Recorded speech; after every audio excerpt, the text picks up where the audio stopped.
नमस्कार दोस्तों, आप पढ़ रहे हैं MP board class 12 general English, जिसमें हम वर्कबुक के क्वेश्चन आंसर पढ़ते आ रहे हैं। आज हम पढ़ेंगे लेसन 10 के महत्वपूर्ण प्रश्न उत्तर।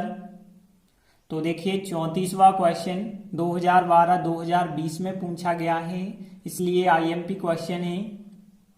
तो देखिए 34वां क्वेश्चन क्या है। What according to the poet, कवि के अनुसार, और कौन से कवि, ऑफ साम ऑफ लाइफ। देखिए यहाँ पे P silent L V silent. साम का मतलब होता है गान या भजन, ऑफ लाइफ मतलब जीवन का गान या जीवन का भजन नाम की जो पोयम है, इसके जो पोएट हैं उनके अनुसार। व्हाट मतलब क्या, इज मतलब है, द नेचर मतलब प्रकृति क्या है, ऑफ लाइफ मतलब जीवन की। तो जीवन की प्रकृति क्या है, इस पोयम के जो कवि हैं उनके अनुसार बताया गया है कि जीवन की प्रकृति क्या है। तो देखिए इस पोयम में बताया गया है कि जो जीवन है एक वास्तव में रियल थिंग है। मतलब ऐसा नहीं है कि आपका जीवन नश्वर है, आप जीवन को उपयोग में लाइए, अच्छे अच्छे कामों में लगाइए। तो जीवन क्या है, एक वास्तविक चीज की तरह है और एक सीरियस मैटर है। ऐसा नहीं है कि खाली स्वप्न हैं जिसमें कुछ भी नहीं आप कर पाएंगे। आप लाइफ में सब कुछ कर सकते हैं, सीरियस समझ के चलिए। तो देखिए आंसर बताया गया, कवि के अनुसार जीवन एक वास्तविक चीज है, यह एक सीरियस मैटर है। मैटर मतलब कोई बात कह सकते हैं, और यह एक खाली स्वप्न की तरह नहीं है। तो ध्यान देना, अब हम ट्रांसलेट करेंगे तो कौन कौन से वर्ड ऐसे होने चाहिए जो आपको पता नहीं है। तो देखिए यहाँ पे एक वास्तविक चीज, वास्तविक मतलब रियल कह सकते हैं, रियल थिंग मतलब होता है चीज। तो यहाँ पे आपको पता है रियल मतलब वास्तविक होता है और थिंग मतलब चीज होता है। तो रियल थिंग इतना वर्ड हो गया। और रियल थिंग मतलब एक वास्तविक चीज। सीरियस मैटर तो इंग्लिश शब्द ही हमने लिखा है। और फिर खाली होता है एम्प्टी, ये तो आप लोगों को पता होगा। एम्प्टी का मतलब खाली होता है, और स्वप्न मतलब क्या होता है, ड्रीम। ड्रीम मतलब होता है स्वप्न, तो एम्प्टी ड्रीम। तो देखिए यहाँ पे एम्प्टी ड्रीम हो गया खाली स्वप्न के लिए। सीरियस मैटर को सीरियस मैटर ही लिखेंगे, और आ रियल थिंग मतलब एक वास्तविक चीज, और यहाँ पे आ सीरियस मैटर हो जाएगा। और यहाँ एक के लिए ध्यान देना, आर्टिकल ए अथवा एन लिखेंगे, लेकिन एम्प्टी स्वर से आ रहा तो एन आर्टिकल लगाना होगा, एन एम्प्टी ड्रीम। तो यहाँ एन एम्प्टी ड्रीम होगा, लेकिन यहाँ आ सीरियस मैटर, क्योंकि सीरियस की बात करें तो व्यंजन से उच्चारण आता है तो ए आर्टिकल, लेकिन यहाँ स्वर से उच्चारण आ रहा है एम्प्टी में, इसलिए एन आर्टिकल, और यहाँ पे ए आर्टिकल होगा, तो आर रियल थिंग हो जाएगा। तो देखिए अब आंसर क्या बनेगा, कवि के अनुसार मतलब अकॉर्डिंग टू द पोएट, ये लिखा था क्वेश्चन में, अकॉर्डिंग टू द पोएट मतलब कवि के अनुसार। फिर लाइफ मतलब जीवन हो जाएगा, तो अकॉर्डिंग टू द पोएट कवि के अनुसार लाइफ मतलब जीवन, और फिर इज सहायक क्रिया लगाएंगे हम, और फिर आर रियल थिंग मतलब एक वास्तविक चीज है। तो यहाँ अकॉर्डिंग टू द पोएट कवि के अनुसार life is are real thing, और फिर इट मतलब यह, दिस भी आप कह सकते थे, लेकिन यहाँ पे जीवन के लिए कहा गया है इट, तो यहाँ इट इज सहायक क्रिया हो जाएगी।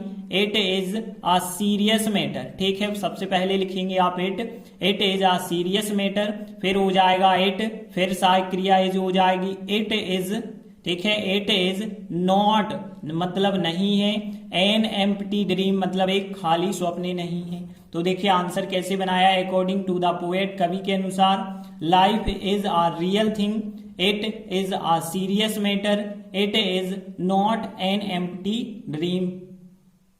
तो देखिए आंसर इस प्रकार से बना है, अकॉर्डिंग टू द पोएट मतलब कवि के अनुसार, life is a real thing मतलब जीवन एक वास्तविक चीज है, it is a serious matter यह एक गंभीर बात है या गंभीर विषय है, और it is not an empty dream यह एक खाली स्वप्न की तरह नहीं है। तो इस प्रकार से देखिए ट्रांसलेट करके यदि आप पढ़ेंगे तो बहुत सरल लगेगा, आंसर आराम से आपसे बन जाएगा। इसके बाद देखिए अगला जो है 35वां क्वेश्चन 2010, 2016, 2020 में पूछा गया दीर्घ उत्तरीय क्वेश्चन है, देख सकते हैं यहां से यहां तक आंसर है, तो यह भी महत्वपूर्ण क्वेश्चन है। तो देखिए 35वां क्वेश्चन क्या है, summarise the poem a psalm of life, या फिर अथवा में क्वेश्चन दिया गया justify the title a psalm of life. मतलब यहाँ पे जो पोयम का नाम रखा गया है, इस शीर्षक की हमें पुष्टि करना है कि यह शीर्षक बिल्कुल ठीक है या ठीक नहीं है और क्यों ठीक है, ये सब आपको बताना होगा। और यहाँ पे कहा गया है कि इस पोयम का आपको समराइज करना है, मतलब सारांश लिखना है। तो देखिए इस पोयम में बताया गया है कि हमारी लाइफ बहुत कीमती है, हमें कभी ऐसा नहीं सोचना चाहिए कि हमारी लाइफ कोई काम की नहीं है, खाली स्वप्न की तरह है। ऐसा कभी नहीं सोचना चाहिए और कभी जीवन के प्रति निराश नहीं होना चाहिए, क्योंकि यदि आप निराश हो गए तो अपना लक्ष्य आप प्राप्त नहीं कर पाएंगे। आपको हमेशा कार्य करते रहना होगा, आपको कभी अपनी बीती हुई बातों को नहीं सोचना होगा, ना ही आने वाले कल के बारे में आप सोचेंगे, आप केवल वर्तमान के बारे में सोचेंगे। ऐसा जो है इस पोयम में बताया गया है। तो देखिए आंसर की बात करें तो सबसे पहले हम लिखेंगे हाँ, इस पोयम का जो शीर्षक है बिल्कुल उचित है। क्यों है? क्योंकि यह पोयम जो है हर दिन को समृद्ध बनाने के लिए कहती है हमसे कि हमें हर एक दिन को फालतू नहीं जाने देना चाहिए, समृद्ध बनाना चाहिए और हर एक दिन कार्य करना चाहिए। ऐसी हमें प्रेरणा देती है, प्रेरित करती है और हमारे जीवन की प्रशंसा करती है कि हमारा जीवन जो है बहुत कीमती है। कवि कहता है हमें इसे खाली स्वप्न या गिरेब मानकर जीवन के प्रति निराशावादी नहीं होना चाहिए। हमें ऐसा नहीं सोचना चाहिए कि हमारे जीवन की कोई वैल्यू ही नहीं है। क्यों नहीं सोचना चाहिए? क्योंकि यदि आप सोचते हैं तो आपका जो सर्वश्रेष्ठ लक्ष्य होगा उसमें आपका फिर मन नहीं लगेगा, आप लक्ष्य प्राप्त नहीं कर पाएंगे। लेकिन जो कवि है हमारे लिए क्या कहता है, वर्तमान में आप कार्य करें और आज जीने के बारे में सोचें, भूत भविष्य के बारे में बिल्कुल ना सोचें। ऐसी हमें कवि प्रेरणा देता है। तो देखिए अब हम एक एक लाइन को अच्छे से समझते चलते हैं। तो देखिए सबसे पहला शब्द होता है उचित। उचित के लिए आप लोगों को पता होगा सुटेबल कहते हैं, ठीक है ना। तो सुटेबल का मतलब क्या होता है, उचित होता है।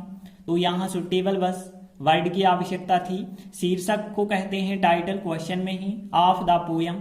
तो देखिए the title of the poem कह सकते हैं हम, क्योंकि ऑफ शब्द आता है तो उल्टा लिखना होता है the title of the poem.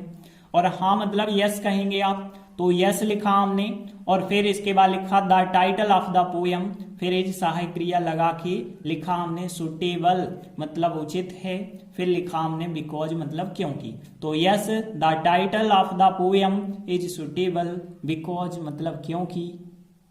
इसके बाद अगली लाइन देखिए, पोयम हर दिन को समृद्ध बनाने एवं कार्य करने के लिए हमें प्रेरित करती है एवं जीवन की प्रशंसा करती है। तो यहाँ पे देखिए प्रशंसा करना यदि हम देखें तो PRAISE प्राइस होता है प्रशंसा करना। और फिर प्रेरित करना की बात करें तो इंस्पायर होता है प्रेरित करना। तो इंस्पायर तो आप लोगों ने सुना होगा। यहाँ कार्य करना को एक्ट कहा गया है तो एक्ट हम लिखेंगे। फिर इसके बाद समृद्ध बनाना मतलब होता है प्रोग्रेस। तो यहाँ पे प्रोग्रेस करना या समृद्धशील होना प्रोग्रेस कहलाता है। और हर दिन को मतलब हम कह सकते हैं कि ईच डे कह सकते हैं, प्रत्येक दिन या हर दिन ईच डे हो जाएगा। तो देखिए वर्ड तो आपको सब पता हो चुके हैं। तो देखिए कैसे ट्रांसलेट होगा, सबसे पहले आएगा द पोयम। अब है वाक्य प्रेजेंट सिंपल, तो प्राइज में आप एस लगा के लिखेंगे तो प्राइजेस। तो यहाँ पे द पोयम प्राइजेस, पोयम जो है प्रशंसा करती है किसकी, लाइफ की प्रशंसा करती है। क्रिया के बाद की शब्द तो लिख नहीं सकते हैं तो सीधा हम लाइफ लिखेंगे। तो द पोयम प्राइजेस प्रशंसा करती है लाइफ का, एंड ठीक है एंड और इंस्पायर मतलब होता है प्रेरणा देना या प्रेरित करना, लेकिन प्रेजेंट सिंपल तो इंस्पायर में एस लगा के लिखेंगे। तो यहाँ पे हो जाएगा इंस्पायर्स अस मतलब हमें इंस्पायर करती है, और फिर टू मतलब के लिए। तो यहाँ पे टू एक्ट मतलब यहाँ पे हम कह सकते हैं कार्य करने के लिए, एंड प्रोग्रेस मतलब समृद्ध बनाने के लिए, और फिर ईच डे मतलब हर दिन को समृद्ध बनाने के लिए। तो the poem praises life and inspires us to act कार्य करने के लिए, एंड प्रोग्रेस समृद्ध बनाने के लिए, ईच डे मतलब हर दिन को। इसके बाद अगली लाइन कवि कहता है कि मतलब द पोएट से होता है कहना, लेकिन से में आप एस जोड़ेंगे क्योंकि प्रेजेंट सिंपल है सेज। तो द पोएट सेज दैट मतलब कि, तो द पोएट सेज दैट कवि कहता है कि इसके बाद देखिए अगली लाइन है, हमें इसे खाली स्वप्न या ग्रेव, ग्रेव मतलब समाधि होता है, तो ऐसा नहीं सोचना चाहिए समाधि की तरह है हमारी लाइफ या एक पूरा खाली स्वप्न की तरह है हमारी लाइफ। तो हमें इसे एक खाली स्वप्न या ग्रेव मानकर जीवन के प्रति निराशावादी नहीं होना चाहिए। अब निराशावादी होता है पेसिमिस्टिक, ठीक है ना, आप याद रखें पेसिमिस्टिक का मतलब होता है निराशावादी। तो यहाँ पेसिमिस्टिक मतलब निराशावादी, नॉट मतलब नहीं, होना, होना मतलब होता है बी, और फिर के प्रति होता है अबाउट, अबाउट मतलब होता है के प्रति लाइफ, और फिर यहाँ पे मानकर मतलब हम कह सकते हैं कंसीडर होता है मानना, तो यहाँ पे कंसीडरिंग हम कहेंगे, तो कंसीडरिंग मतलब होता है मान करके, तो यहाँ कंसीडरिंग, ग्रेव को ग्रेव कहेंगे, और मतलब होता है या एन एम्प्टी ड्रीम एक खाली स्वप्न, इट मतलब इसे, और वी मतलब हमें हो जाएगा। तो देखिए मीनिंग तो आपको पता होगा, चाहिए मतलब शुड कह सकते हैं हम। तो देखिए सबसे पहले आएगा वी, फिर शुड आएगा, वी शुड, और फिर शुड के बाद आता है नॉट, नॉट लग के फर्स्ट फॉर्म आएगा, तो नॉट बी नहीं होना चाहिए, नॉट बी नहीं होना चाहिए, पेसिमिस्टिक नहीं होना चाहिए, अबाउट लाइफ जीवन के प्रति, यहाँ पे होगा एंड कंसीडरिंग मानकर, और फिर अब यहाँ पे क्या मानकर आप पूरा यहाँ पे लिख सकते हैं कंसीडरिंग, इट मतलब इसे मानकर, एन एम्प्टी ड्रीम और ग्रेव पूरा लिख देंगे। तो देखिए फिर क्या बना होगा, यहाँ वी शुड नॉट बी हमें नहीं होना चाहिए पेसिमिस्टिक निराशावादी, अबाउट लाइफ जीवन के प्रति, एंड कंसीडरिंग और मान करके, इट ऐसे मान करके, एन एम्प्टी ड्रीम एक खाली स्वप्न और ग्रेव। इसके बाद देखिए अगली लाइन है, क्योंकि इसका सर्वश्रेष्ठ लक्ष्य इसमें रुचि खो देता है।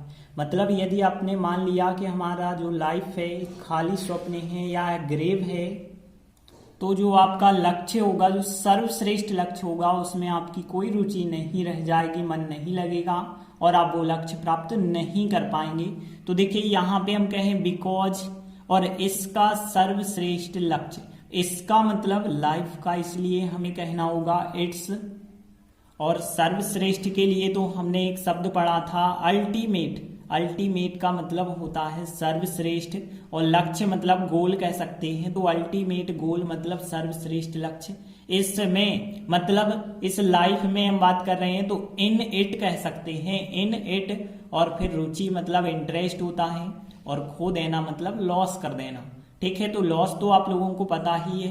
तो यहाँ पे देखिए फिर इस लाइन का ट्रांसलेट कैसे होगा, तो देखिए यहाँ हो गया because it's ultimate goal, subject हो गया, फिर यहाँ पे खो देता है मतलब लॉस हो जाएगा, लेकिन प्रेजेंट सिंपल है तो एस और आपको लगाना होगा, तो लॉस एस, और फिर क्या खो देता है, इंटरेस्ट खो देता है, और इन इट मतलब इसमें, तो देखिए बिकॉज इट्स अल्टीमेट गोल, और फिर लॉस मतलब खो देता है और एस लगा के, क्योंकि प्रेजेंट सिंपल है, इंटरेस्ट इन इट। इसके बाद अगली लाइन, लेकिन वह वर्तमान में कार्य करने एवं आज जीने एवं भूत भविष्य के बारे में ना सोचने की प्रेरणा देता है। वह मतलब जो कवि हैं, वो कवि हमसे क्या कहते हैं इस पोयम के द्वारा, वर्तमान में कार्य करिए और आज जीने के बारे में सोचिए, भूतकाल और भविष्य काल के बारे में बिल्कुल ना सोचिए, ऐसी प्रेरणा देता है। तो ध्यान देना यहाँ पे कार्य करना हो जाएगा, कार्य करने को एक्ट लिखा गया है तो एक्ट हो गया, और फिर लिव मतलब होता है रहना या जीना भी होता है, तो यहाँ पे लिव हो गया, और टुडे मतलब आज हो गया, एंड, और फिर यहाँ पे भूतकाल के लिए क्या कहा जाता है, पास्ट कहा जाता है, तो यहाँ पास्ट हो जाएगा, और फ्यूचर हो जाएगा। अबाउट मतलब के बारे में, और थिंक मतलब सोचना होता है, लेकिन सोचने की यदि हम बात करें तो टू थिंक होगा, क्योंकि एक क्रिया है, प्रेरणा देना है जो कि इंस्पायर होती है, ठीक है ना। इंस्पायर मतलब होता है प्रेरित करना या प्रेरणा देना, तो यहाँ इंस्पायर हो जाएगा, और दूसरी क्रिया आएगी तो टू लग के आएगी, तो यहाँ पे नॉट भी होगा, नॉट टू थिंक कह सकते हैं हम, अबाउट के बारे में, और फिर यहाँ फ्यूचर हो गया, यहाँ पे पास्ट हो गया, एंड और लिव टुडे हो गया, एंड एक्ट मतलब कार्य करना, इन द प्रेजेंट और ही मतलब वह मतलब कभी, और बट मतलब लेकिन होता है। तो देखिए यहाँ कैसे ट्रांसलेशन होगा, बट ही लेकिन वह, इंस्पायर में एस जोड़ेंगे क्योंकि प्रेजेंट सिंपल है, एस वाला फॉर्म आएगा, ही सब्जेक्ट है इस वजह से। तो यहाँ पे but he inspires not to think about, और फिर यहाँ पे देखिए भूतकाल के लिए पास्ट कहते हैं और भविष्य के लिए फ्यूचर, बीच में लगा है डैश तो एंड लिखना होगा, मतलब पास्ट एंड फ्यूचर कह सकते हैं, past and future, and live today और आज जीने, एंड एक्ट और कार्य करने, इन द प्रेजेंट मतलब वर्तमान में, तो इन द प्रेजेंट मतलब वर्तमान में। तो यहाँ पे बट ही लेकिन वह, इंस्पायर मतलब प्रेरणा देता है, नॉट टू थिंक ना सोचने की, about past and future, and live today और आज जीने की, and act in the present. तो देखिए एक बार हम पूरा आंसर रिपीट कर लेते हैं। Yes the title of the poem is suitable because, क्योंकि the poem praises life and inspires us to act and progress each day. The poet says that we should not be pessimistic about life and considering it an empty dream or grave because its ultimate goal loses interest in it. But he लेकिन वह, और फिर inspires प्रेरणा देता है, not to think ना सोचने की, about past and future, and live today and act in the present. तो देखिए इस प्रकार से आंसर बना है, yes the title of the poem is suitable because, मतलब हाँ इस पोयम का जो शीर्षक है वो सुटेबल है, मतलब बिल्कुल ठीक है, क्योंकि द पोयम प्राइजेस, क्योंकि पोयम जो है प्रशंसा करती है लाइफ की, और इंस्पायर भी करती है अस टू एक्ट कार्य करने के लिए, एंड प्रोग्रेस समृद्ध बनाने के लिए, ईच डे हर एक दिन को। द पोएट सेज दैट कवि कहता है कि we should not be pessimistic, हमें निराशावादी नहीं होना चाहिए, अबाउट लाइफ जीवन के प्रति, एंड कंसीडरिंग इट और इसे मान करके, एन एम्प्टी ड्रीम मतलब एक खाली स्वप्न, या फिर ग्रेव मान करके निराशावादी नहीं होना चाहिए, बिकॉज इट्स क्योंकि इसका जो अल्टीमेट गोल होता है वो लॉसेस कर देता है, मतलब खो देता है, और यहाँ लगाना क्या लॉसेस कर देता है, इंटरेस्ट लॉसेस कर देता है, इन इट मतलब इसमें, लेकिन बट ही लेकिन वह मतलब कवि जो है इंस्पायर हमें प्रेरणा देता है, नॉट टू थिंक कि हम ना सोचें, about the past and future के बारे में ना सोचें, एंड लिव और जो है रहें या जिए, टुडे आज जीने के बारे में सोचें, and act in the present और वर्तमान में कार्य करें। इस प्रकार महत्वपूर्ण दीर्घ उत्तरीय प्रश्न हैं, आसानी से आप लोगों से बन जाएगा, बस आप ट्राई जरूर करना सभी वाक्यों को बनाने की। इसके बाद 36वां क्वेश्चन एक और है इस चैप्टर का, जो 2017 में पूछा गया क्वेश्चन है। तो देखिए 36वां क्वेश्चन क्या है, व्हाट डज द पोएट से, कवि क्या कहता है, अबाउट के बारे में, पास्ट एंड फ्यूचर के बारे में, कवि भूतकाल और भविष्यकाल के बारे में क्या कहता है। तो यहाँ पे इस पाठ में बताया गया, कवि भूतकाल के बारे में कहता है कि जो घटना बीत गई उसे बीत जाने दो, क्योंकि भूतकाल ऐसा है जो बिल्कुल मृत व्यक्ति के समान है, जो जीवित नहीं हो सकता है, उसे दफन कर दिया जाना चाहिए। और भविष्य के बारे में कवि कहता है कि भविष्य का कोई भरोसा नहीं होता है, उस पर हम विश्वास नहीं कर सकते हैं। तो देखिए आंसर बताया गया, कवि कहता है कि भूतकाल मृत है, इसे दफन कर दिया जाना चाहिए। भविष्य काल के बारे में वह कहता है इस पर विश्वास नहीं किया जा सकता है। तो देखिए अब इस आंसर को हम कैसे बनाते हैं। सबसे पहला शब्द होता है मृत, तो मृत के लिए देखिए डेड शब्द सुना होगा, डेड बॉडी मतलब मृत शरीर, तो डेड का मतलब होता है मृत। और फिर दफन करना मतलब जमीन के अंदर गाड़ना होता है, जो कि होता है बरी। तो यहाँ पे बरी शब्द आप लोगों ने सुना होगा, तो बरी मतलब क्या होता है, गाड़ना। और फिर विश्वास करना जो होता है ट्रस्ट, तो ट्रस्ट वर्ड भी आप लोगों को पता होगा। तो देखिए वर्ड 2-3 तो हैं जो आपको पता होने चाहिए, बाकी सब सरल से वर्ड हैं। अब ध्यान देना, कवि कहता है, कवि मतलब द पोएट होगा, से होता है कहना, से में एस लगा के लिखेंगे क्योंकि प्रेजेंट सिंपल है सेज, और दैट मतलब की, और फिर इसके बाद भूतकाल, भूतकाल को द पास्ट लिखा गया है क्वेश्चन में, द पास्ट, फिर सहायक क्रिया लगाएंगे हम इज, और फिर मृत मतलब लिखेंगे डेड। तो द पोएट सेज दैट, कवि कहता है कि, और फिर द पास्ट जो भूतकाल है वो इज डेड मृत है। सो मतलब होता है इसलिए, और इट मतलब ऐसे, सो इट इसलिए इसे दफन कर दिया जाना चाहिए। अब देखिए चाहिए वाला वाक्य है शुड के द्वारा बनेगा, लेकिन ध्यान देना इससे दफन कर दिया जाना चाहिए। यह वाक्य शुड का तो है लेकिन पेसिव वॉइस में है, तो पेसिव वॉइस में क्या होता है, देखिए शुड वाले वाक्य की यदि बात करें तो शुड प्लस फर्स्ट फॉर्म आता है, लेकिन यही वाक्य यदि पेसिव वॉइस में हो जाए तो फर्स्ट फॉर्म ना आकर के बी थर्ड फॉर्म आता है। तो यहाँ पे हम कह सकते हैं बी थर्ड फॉर्म आएगा, तो यहाँ पे सो इट इसलिए इसे, शुड, शुड के बाद बी थर्ड फॉर्म आपको लगाना होगा, मतलब हम कह सकते हैं बी, और बरी का थर्ड फॉर्म क्या हो जाएगा, बरीड, वाई हटके IED बन जाएगा, तो यहाँ पे बी बरीड आपको लिखना पड़ेगा, बी प्लस थर्ड फॉर्म, तो यहाँ पे so it should be buried.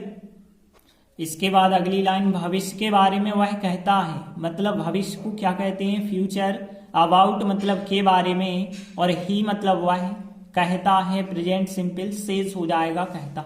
तो देखिए हम कहेंगे यहाँ पे अबाउट फ्यूचर मतलब भविष्य के बारे में, अबाउट फ्यूचर भविष्य के बारे में, ही सेज वह कहता है, अबाउट फ्यूचर मतलब भविष्य के बारे में, ही मतलब वह, से मतलब कहता है लेकिन प्रेजेंट सिंपल है तो सेज मतलब कहता है।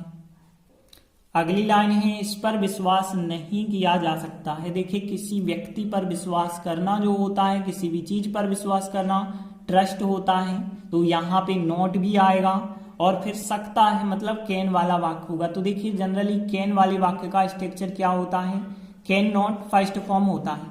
यदि वाक्य पेसिव वॉइस में हो जाए, क्योंकि यह वाक्य पेसिव वॉइस में है, क्योंकि इस पर विश्वास नहीं किया जा सकता है, तो देखिए यहाँ पे इट सब्जेक्ट नहीं हो सकता है, क्योंकि यदि आप ध्यान दें कि कोई व्यक्ति थोड़ी है इट यहाँ पे, तो फिर पेसिव वॉइस होगा, पेसिव वॉइस में फर्स्ट फॉर्म ना होके बी थर्ड फॉर्म होता है, आप लोगों को पता होगा। तो यहाँ पे इट तो होगा, इट के बाद यहाँ पे कैन भी होगा, कैन के बाद नॉट भी होगा, तो यहाँ पे कैन होगा, फिर नॉट भी होगा, कैन नॉट, और फिर यहाँ पे ध्यान देना बी ट्रस्टेड होगा, क्योंकि बी थर्ड फॉर्म हमें लिखना है, तो बी ट्रस्टेड हो जाएगा। तो देखिए it can not be trusted मतलब इस पर विश्वास नहीं किया जा सकता है। तो इस प्रकार से देखिए चारों लाइनें, the poet says that the past is dead, so it should be buried, about future he says it cannot be trusted। तो देखिए आंसर इस प्रकार से बना है, द पोएट सेज दैट, कवि कहता है कि द पास्ट इज डेड, के जो भूतकाल है वो मृत है, सो इट इसलिए इसे शुड बी बरीड दफन कर दिया जाना चाहिए, अबाउट फ्यूचर भविष्य के बारे में ही सेज वह कहता है, it can not be trusted इस पे विश्वास नहीं किया जा सकता है। तो देखिए यह आंसर ज्यादा कठिन नहीं है, यह तो पिछले आंसर से सरल है।